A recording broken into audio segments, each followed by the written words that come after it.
CBSE words में आपका स्वागत है। तो आज से हम स्टार्ट कर रहे हैं क्लास 6 साइंस का थर्ड चैप्टर जिसका नाम है फाइबर टू फैब्रिक। पिछले दोनों चैप्टर्स की वीडियो अपलोड हो चुकी है। अगर आपने नहीं देखा तो डिस्क्रिप्शन में प्लेलिस्ट का लिंक आपको मिल जाएगा, वहां से आप देख सकते हो। ना मिले तो मुझे कमेंट कर देना, मैं आपको लिंक शेयर कर दूंगा।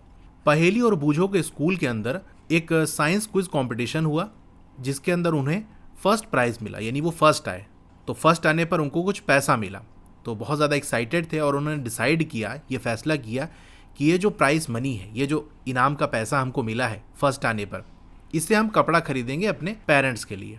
तो कपड़ा लेने के लिए वो कपड़े की दुकान पे पहुंच गए। वहाँ जाकर उन्होंने बहुत सारे वैरायटी के जब कपड़े देखे तो वो कंफ्यूज हो गए। फिगर 3.1 में आप देख सकते हो, ये नीचे यहाँ पर ये जो इमेज बनी है, ऐसे दुकान पर गए, देखिए बहुत सारे कपड़े लगे हुए हैं, तो कंफ्यूज हो गए कि कौन सा कपड़ा लें। तो शॉपकीपर ने यानी दुकानदार ने उनको एक्सप्लेन किया, ये समझाया कि कुछ जो क्लोथ या जिसे हम फैब्रिक कह सकते हैं, देखो क्लोथ्स और फैब्रिक दोनों एक ही चीज़ है। वैसे इनमें थोड़ा सा डिफरेंस होता है, लेकिन अभी आपको इस लेवल पे अपना जानने की ज़रूरत नहीं। जब आगे आप क्लास में जाओगे तो वहाँ पर अगर ये डिस्कशन आएगा तो मैं उसे एक्सप्लेन कर दूंगा। अभी इतना समझो कि क्लोथ्स कह लो या फैब्रिक्स कह लो, बात एक ही है। क्लोथ्स का क्या मतलब है, फैब्रिक्स का क्या मतलब है? जो कपड़े का एक टुकड़ा होता है ना, उसे हम फैब्रिक कहते हैं, यानी जिससे हम कोई ड्रेस या गारमेंट वगैरह बनाते हैं। जैसे मान लो आप दुकान पर गए तो वहाँ पर आप क्या लोगे, क्लोथ लोगे या फैब्रिक खरीदोगे, कपड़े का एक टुकड़ा लोगे, फिर उससे आप शर्ट बनवाओगे या पैंट बनवाओगे, जो भी बनवाओगे उसे हम क्या कहेंगे, ड्रेस कहेंगे या गारमेंट कहेंगे। जब कुछ नहीं बना होता, सिंपल वो कपड़े का टुकड़ा होता है, तब उसे हम फैब्रिक कहते हैं, ठीक है। जब उससे कुछ बन जाता है, पैंट या शर्ट, तो उसे हम ड्रेस या गारमेंट कहते हैं। तो समझ गए होगे कि फैब्रिक्स और ड्रेस या गारमेंट में क्या फ़र्क होता है। तो दुकानदार ने बताया कि कुछ जो हमारे क्लोथ्स हैं या फैब्रिक कह लो, वो कॉटन के हैं, वहीं कुछ कैसे हैं, सिंथेटिक है। सिंथेटिक क्या उनसे होते हैं जो नेचुरली हमको नहीं मिलते। देखो कॉटन का क्या होता है, प्लांट होता है, पेड़ से हमको मिलता है फाइबर्स, उस फाइबर से हम यान बनाते हैं, फिर यान से वो फैब्रिक बनता है, जो कि आगे हम डिटेल में पढ़ेंगे। इतना समझो, अगर प्लांट या एनिमल से हमको मिल रहा है कोई भी फैब्रिक या क्लोथ, तो वो हमारा नेचुरल कहलाएगा। इसके अलावा जो भी होंगे वो सिंथेटिक कहलाएंगे। सिंथेटिक कैसे बनते हैं, ये केमिकल्स वगैरह से बनते हैं। फॉर एग्जाम्पल जैसे आपका नायलॉन हो गया, नायलॉन कैसे बनता है, पेट्रोलियम से बनता है, यानी जिससे आपका पेट्रोल वगैरह बनता है ना, गाड़ी में जो पेट्रोल डलाते हो। तो क्रूड ऑयल से बहुत सारी चीज़ें निकलती हैं, बहुत से पेट्रोलियम प्रोडक्ट निकलते हैं, जिसमें आपका पेट्रोल हो गया, और उसी में एक जो चीज़ निकलती है जिससे हम धागे बनाते हैं और फिर इस धागे से हम कपड़े बनाते हैं, ठीक है। तो वो सिंथेटिक के अंदर आता है। अभी इसे हम और डिटेल में आगे पढ़ेंगे। तो दुकानदार ने इनको ये बताया कि कुछ कपड़े कॉटन के हैं और कुछ सिंथेटिक हैं। उस दुकानदार के पास कुछ ऊनी मफलर भी थे और शॉल भी थी, बहुत सारी सिल्क की साड़ी भी थी।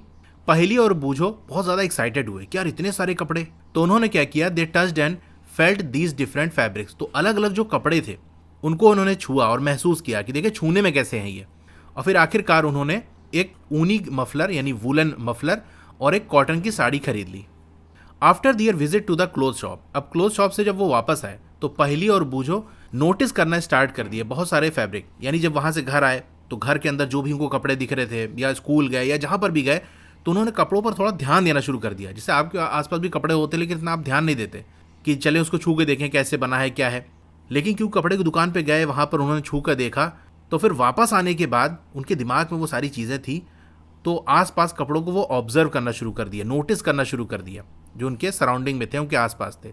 तो उन्हें ये बात पता चली कि जो हमारे बेडशीट होती है, जो चादर हो गई, ब्लैंकेट्स हो गई, जो कंबल हो गए हमारे, जो कर्टेन्स हो गए यानी पर्दा हो गया, टेबल क्लॉथ्स जिसे हम मेज़ पोश कहते हैं, टेबल वगैरह पे जो कपड़ा बिछाया जाता है, जो हमारी टॉयल्स हो गई यानी तौलिया, और जो डस्टर्स हो गए यानी धूल वगैरह साफ़ करने के लिए जो कपड़ा होता है ना, वो सारे कैसे बने हैं, made from different kind of fabric. यानी ये सारी चीज़ें जो उन्होंने देखा और समझा, तो उन्हें ये पता चला कि ये सारी अलग अलग तरीके के फैब्रिक्स से बनी हुई है, अलग अलग तरीके के कपड़े से बनी हुई है। भाई टॉवल का आपका कपड़ा अलग है, तौलिए वाले कपड़े से आप शर्ट थोड़ी ना बनवाते हो, या पर्दे का जो कपड़ा है उससे चादर थोड़ी ना बनाते हो। पर्दे का कपड़ा अलग होता है, चादर का अलग होता है, तौलिए का कपड़ा अलग होता है। तो यही चीज़ उन्होंने ऑब्जर्व की कि अलग अलग तरीके के कपड़े होते हैं जिससे अलग अलग चीज़ें बनी हुई होती हैं। यहाँ तक कि जो उनके स्कूल के बैग्स हैं और जो गनी बैग्स हो गए, जो जूट के बोरे होते हैं ना, जो ब्राउन कलर वाले इमेज में आप देख सकते हो, were made from some kind of fabric. तो उन्हें ये भी पता चला जो स्कूल के बैग हैं और जो गनी बैग्स हैं वो भी अलग तरीके के फैब्रिक से बने हुए हैं, अलग तरीके के कपड़े से बने हुए हैं। अब उन्होंने कोशिश की कि पहचाने कि ये जो फैब्रिक है वो कॉटन है कि वूल है कि सिल्क है यानी रेशम की है या सिंथेटिक है। Can you also identify some fabrics, क्या आप भी पहचान सकते हो? देखो पहेली और बूझो दुकान पे गए थे तो उन्हें दुकानदार ने कुछ बताया होगा, देखो ये कॉटन है, तो छू कर उनको मालूम होगा। दुकान पे उन्हें छुआ था कि कॉटन का कपड़ा कैसा होता है छूने में, ऊन वाला सिल्क वाला कैसा होता है, दिखने में कैसा होता है, तो उन्हें तो पता चल गया था, इसलिए वो आके छू रहे थे, देख रहे थे और पहचान गए। लेकिन क्या आप पहचान सकते हो? क्या आपने कभी ऐसा किया है? क्या आपके सामने अगर कई तरीके के कपड़े रख दिए जाएं तो आप छू के देख के बता सकते हो कि कौन सा कॉटन है, कौन सा वूल, सिल्क या सिंथेटिक है? अगर नहीं बता सकते तो चलिए हम उसे सीखते हैं। तो हमारा टॉपिक स्टार्ट होता है 3.1 वैरायटी इन फैब्रिक्स। तो अलग अलग जो फैब्रिक्स हैं उनके अंदर जो वैरायटी है उसके बारे में हम जानेंगे। उसके लिए आपको एक्टिविटी करनी है। एक्टिविटी 1, आपको क्या करना है, आपके करीब में कोई दर्जी की दुकान है, वहाँ चले जाओ और कुछ कटिंग वगैरह जो कपड़े की होती है, जो कि सिलाई वगैरह के अंदर, यानी दर्जी की दुकान पे जाओगे ना तो कपड़ा काटने और सिलने के बाद कुछ कपड़े रह जाते हैं, कुछ कपड़े के टुकड़े आप देखोगे दुकान में पड़े होते हैं, तो आपको उन कपड़े के टुकड़ों को कलेक्ट कर लेना है। एक बार पूछ लेना, ऐसा नहीं कि जाकर बिनने लगे उसको, तो पूछ लेना कि मैं ये टुकड़े ले सकता हूँ। जो छोटे छोटे टुकड़े हों वो खुद ही कह देंगे हाँ ले सकते हो, तो उसे आप कलेक्ट कर लो। Feel and touch each pieces of fabric. अब जो टुकड़े आपने कलेक्ट किए हैं उनको छुओ और महसूस करो कि वो छूने में कैसे हैं। Now try to label some of the fabrics as cotton, silk, wool और सिंथेटिक, यानी छू कर आप पता करो कि कौन सा कॉटन है, कौन सा सिल्क, वूल, कौन सिंथेटिक है। After asking for help from tailor. अब छू के आपको ऐसे पता थोड़ी ना चलेगा, आप टेलर से पूछोगे, यानी आपने एक कपड़ा लिया, उसको उठाया और छू के देखा, और फिर टेलर से पूछोगे, दर्जी से, कि ये कौन सा कपड़ा है, तो बताएगा ये कॉटन है। फिर दूसरा कपड़ा उठाया तो बताएगा सिल्क है। इस तरीके से आपको आइडिया लग जाएगा। जैसे पहेली और बूझो ने सीख लिया कि कौन सा कपड़ा कैसा होता है, वैसे आप भी छुओगे, देखोगे और पूछोगे तो आपको भी पता चल जाएगा कि कॉटन कपड़ा किस तरह से होता है, सिल्क वाला, वूल वाला कैसा होता है। क्या कभी आपने ये सोचा कि ये जो अलग अलग फैब्रिक्स होते हैं वो कैसे बनते हैं, किस चीज़ से बने हुए होते हैं? When you look at any fabric, जब किसी भी कपड़े के टुकड़े का आप देखोगे, it seems as continuous piece. वो आपको एक कॉन्टिन्यूअस पीस की तरह दिखेगा, यानी उसके अंदर कोई जोड़ तोड़ आपको नहीं दिखेगा कि कई टुकड़े थे उसको मिलाकर यहाँ जोड़ दिया, वहाँ जोड़ दिया। लगेगा कि पूरा लाइन से लगातार है, इसके अंदर कोई जोड़ नहीं है। Now look at it closely. अब बिल्कुल क्लोज जाकर देखो, एकदम ध्यान से आंख के करीब ले जाकर देखो। व्हाट डू यू नोटिस, क्या नोटिस करते हो आप? फिगर 3.2 में देख सकते हो, in large view of peace of fabric. जब किसी कपड़े के टुकड़े को बिल्कुल जूम करके आप देखोगे तो इस तरह से कुछ दिखेगा। यहाँ भी देख सकते हो, या ये इमेज देख सकते हो, ये मैंने अपने कैमरे से ली है, बिल्कुल जूम करके देख लिया, समझ लिया। अब अगली एक्टिविटी में ये चीज़ें और ज़्यादा आपको क्लियर होंगी। तो अब हम करते हैं एक्टिविटी 2।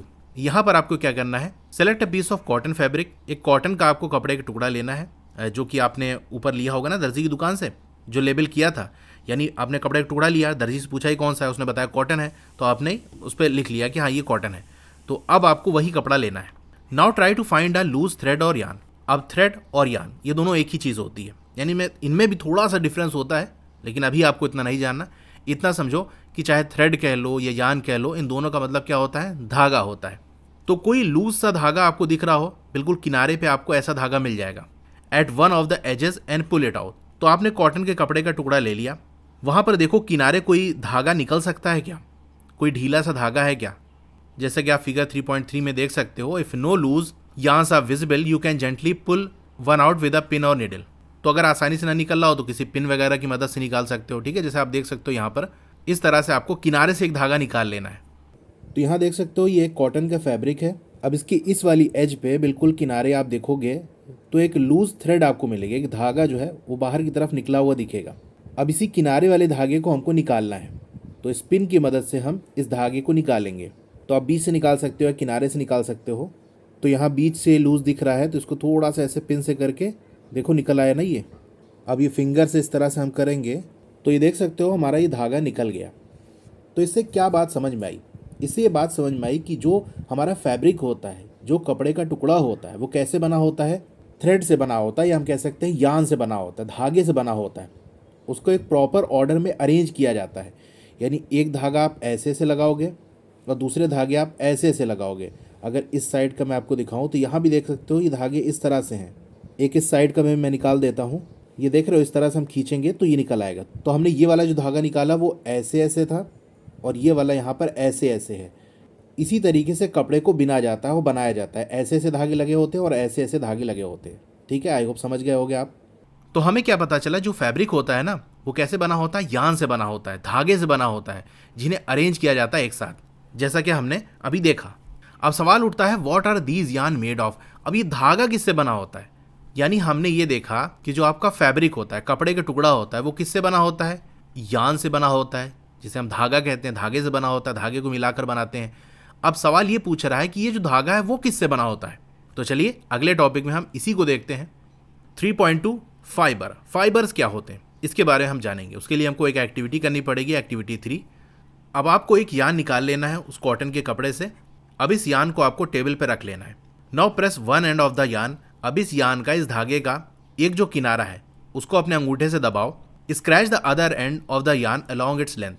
और जो दूसरा हिस्सा है उसको स्क्रैच करने की कोशिश करो, नाखून से ऐसे थोड़ा सा स्क्रैच करो विद योर नेल्स, जैसा कि आपको फिगर 3.4 में दिख रहा है। ठीक है, नीचे आप देख सकते हो एक साइड धागे के आपने यहाँ पर ऐसे अंगूठा रख लिया, दूसरे ये इससे यहाँ पर, या ऐसे 2 उंगली से भी पकड़ सकते हो और इस तरह से यहाँ स्क्रैच करो। ठीक है। Do you find that at this and the yarn split up into thin strands. तो इस तरह से आप नाखून से स्क्रैच करोगे तो आपको ये देखने को मिलेगा कि वो जो हमने धागा लिया था वो पतले पतले स्ट्रैंड्स के अंदर बढ़ जाएगा। स्ट्रैंड क्या होता है? कोई बहुत पतला सा जो धागा होता है या कोई तार वगैरह हो गया, उसे हम स्ट्रैंड कहते हैं। यानी ये जो हमने यार्न लिया है, ये जो धागा लिया है, जब उसे हम स्क्रैच करेंगे तो ये पता चलेगा ये जो धागा है ये और भी ज़्यादा पतले पतले धागों से बना हुआ है, उन्हें एक साथ लपेटा गया था। तो जो हमने स्क्रैच किया तो वो सब खुल गए। तो 2 या 3 जो स्ट्रैंड्स होते हैं, 2 या 3 जो और पतले धागे होते हैं, उनको मिलाकर ये यार्न बना था। जब स्क्रैच किया तो वो सब खुल गए, जैसा कि आप यहाँ पर फिगर 3.5 में देख सकते हो। इस तरह से आपका धागा था, जो हमने स्क्रैच किया तो ये इस तरह से ऐसे बिखर गए 3 हिस्सों में, या जितने हिस्सों में बनाकर उसे लपेटा गया होगा उतने हिस्सों में ये खुल जाएंगे। अब ऐसा ही कुछ आपने ऑब्जर्व किया होगा when you try to thread a needle. जब किसी नीडल के अंदर, किसी सुई के अंदर धागा डालो ना, तो आपने ये चीज़ ऑब्जर्व की होगी। बहुत सारे टाइम ऐसा हुआ होगा the end of the thread is separated into few thin strand. This makes it difficult to pass the thread through the eyes of the needle.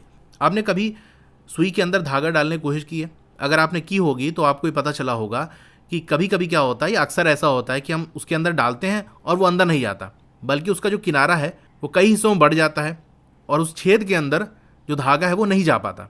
तो क्यों नहीं जा पा रहा है? वो इसी वजह से नहीं जा पाता कि वो कई हिस्सों में बढ़ गया, और जब फैल गया वो, तो उस होल के अंदर से वो नहीं पास हो पा रहा है। अब ये जो थिन स्ट्रैंड्स हैं थ्रेड के, जो कि हम देख रहे हैं, are made up of still thinner strands called fibres. तो हमने ये देखा जो फैब्रिक होता है, कपड़े का जो टुकड़ा होता है, चलिए मैं आपको यहाँ लिख के बता देता हूँ कि हमारा जो फैब्रिक होता है, ये कपड़े का हमारा टुकड़ा हो गया, ये किससे बना होता है? यार्न से बना होता है, जिसे हम धागा कहते हैं। इस तरह से ये बना होता है। ठीक है। अब इस यार्न को हम नाखून की मदद से अगर स्क्रैच करेंगे तो ये क्या होगा? थिन स्ट्रैंड्स के अंदर पतले पतले जो और धागे हैं उनमें खुल जाएगा। इस तरह से ये नीचे आप देख सकते हो, इस तरह से खुल जाएगा। अब ये जो थिन स्ट्रैंड्स हैं ये भी बने होते हैं और ज़्यादा पतले स्ट्रैंड से, और भी ज़्यादा पतले धागे से बने होते हैं। यानी जो नॉर्मल हमारा धागा होता है वो और पतले धागे से बना होता है, वो जो पतला धागा होता है वो और ज़्यादा पतले धागे से बना होता है, और उस जो सबसे पतले वाले धागे होते हैं, जिनसे पतला और कुछ नहीं होता, उनसे छोटा कुछ नहीं होता, उसे हम क्या कहते हैं? फाइबर्स कहते हैं। हिंदी में से हम रेशा कहते हैं। और ये बहुत पतले पतले होते हैं, ऐसे ऐसे बिल्कुल बहुत पतले होते हैं। ठीक है। इन्हीं को मिलाकर एक पतला से स्ट्रैंड बनाया जाता है। इसी तरीके से कई स्ट्रैंड को मिलाकर एक यार्न बनाया जाता है, धागा बनाया जाता है, फिर धागे से हमारा फैब्रिक बनता है। ये पूरी कहानी है। तो यही बात यहाँ कही गई है, जो हमारा फैब्रिक होता है, कपड़े का जो टुकड़ा होता है, वो किससे बना होता है? यार्न्स का बना होता है, धागे का बना होता है। ये जो धागे होते हैं वो किसके बने होते हैं? फाइबर्स के बने होते हैं। बस इतना आपको याद रखना है कि फैब्रिक यार्न का बना होता है और यार्न फाइबर्स का बना होता है। Where do these fibres come from? अब सवाल ये उठता है, ये जो फाइबर्स हैं, ये जो रेशे हैं, बहुत पतले पतले, सबसे पतले वाले जो धागे हैं, वो आते कहाँ से हैं? तो जो हमारे फाइबर्स हैं कुछ फैब्रिक्स के, जैसे कि कॉटन हो गया, कॉटन के कपड़े का जो रेशा होता है, कॉटन का कपड़ा जिस चीज़ से बना होता है, जिस फाइबर से बना होता है, या जूट की बात कर लें, सिल्क की बात कर लें, वूल की बात कर लें, ये कहाँ से ऑब्टेन होता है? प्लांट से ऑब्टेन होता है या एनिमल से ऑब्टेन होता है। जैसे हम कॉटन और जूट की बात कर लें तो ये हमें प्लांट से मिलता है, और सिल्क और वूल की बात कर लें, जो ऊन है और जो रेशम है हमारा, वो हमें एनिमल से मिलता है। These are called natural fibres. तो मैंने स्टार्टिंग में बता दिया था नेचुरल फाइबर्स कौन से होते हैं? जो हमें प्लांट या एनिमल से मिलते हैं उसे हम नेचुरल फाइबर्स कहते हैं। जो कॉटन और जूट है वो एग्जाम्पल है किसका? प्लांट का। ये हमें प्लांट से मिलता है। और जो वूल और सिल्क है वो कहाँ से मिलता है? एनिमल से मिलता है। अब जो ऊन है वो कहाँ से मिलता है? From the fleece of sheep और गोट। भेड़ या बकरी के जो फ्लीस होता है, फ्लीस क्या होता है? आपने कभी भेड़ देखी? उसके ऊपर जो बाल जैसा कुछ होता है उसी को हम फ्लीस कहते हैं। यानी जो रोआं होता है उसका, भेड़ का जो रोआं होता है या बकरी का जो रोआं होता है उसे फ्लीस कहा जाता है। तो वहीं से हमें ऊन मिलता है। अब ऊन हमें और भी जगह से मिलता है, जैसे जो आपका रैबिट्स हो गए, खरगोश के जो बाल हो गए, याक हो गया, जो कैमल्स हो गए, इनके जो बाल होते हैं वहाँ से भी हमको ऊन मिलता है। जो सिल्क फाइबर होता है, सिल्क का जो रेशा होता है, is drawn from the cocoon of silk worm. Silk worm क्या होता है? कीड़ा होता है। ये क्या करता है? बहुत पतले पतले रेशे निकालता है, उन रेशे की मदद से एक बॉल जैसा कुछ बना लेता है। इमेज में आप देख सकते हो, सफ़ेद रंग का इस तरह से कुछ बना लेता है। इसी को हम कुकून कहते हैं। इसी कुकून के अंदर ये सिल्क वॉर्म रहता है, ये रेशम का कीड़ा रहता है। तो इसी कुकून को लिया जाता है और उससे धागे बनाए जाते हैं, यानी फाइबर बनाया जाता है। फिर फाइबर से यान बनता है, फिर यान से फैब्रिक बनता है, रेशम का कपड़ा बनता है। इसी तरह से हज़ारों सालों से ये जो नेचुरल फाइबर हैं यही अकेले अवेलेबल थे फैब्रिक्स बनाने के लिए। यानी हज़ारों सालों से हम जो नेचुरल फाइबर्स हैं, नेचुरल जो रेशे हैं, यानी प्लांट या एनिमल से जो मिल रहे हैं, उन्हीं से हम सिर्फ कपड़ा बना पाते थे। लेकिन पिछले 100 सालों या उसके आसपास में क्या हुआ?